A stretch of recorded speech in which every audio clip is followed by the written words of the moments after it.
ನಾವು 100 ರೂಪಾಯಿ ಕಲೆಕ್ಟ್ ಮಾಡಿದ್ರೆ ಕರ್ನಾಟಕದಲ್ಲಿ ನಮಗೆ ಬರೋದು 12ರಿಂದ 13 ರೂಪಾಯಿ.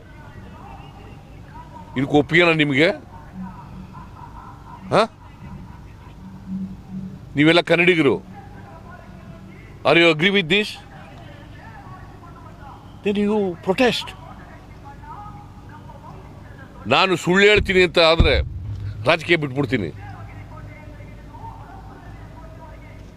4,30,000 ಕೋಟಿ ಈ ವರ್ಷ ಕಲೆಕ್ಟ್ ಆಗ್ತಾ ಇದೆ ಕರ್ನಾಟಕದಿಂದ.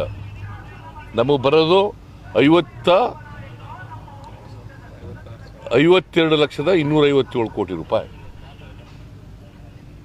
ಸಾರಿ, 50,257 ಕೋಟಿ ರೂಪಾಯಿ. 50,257 ಕೋಟಿ ರೂಪಾಯಿ ಮಾತ್ರ ವಾಪಸ್ ಬರ್ತದೆ ನಮಗೆ ನಮ್ಮ ಡೆವಲ್ಯೂಷನ್ನಲ್ಲಿ ಮತ್ತು ಗ್ರ್ಯಾಂಟ್ಸ್ನಲ್ಲಿ. ಇನ್ನು ಉಳಿದದೆಲ್ಲ ಅವರೇ ಇಟ್ಕೋತಾರೆ. 4,30,00,000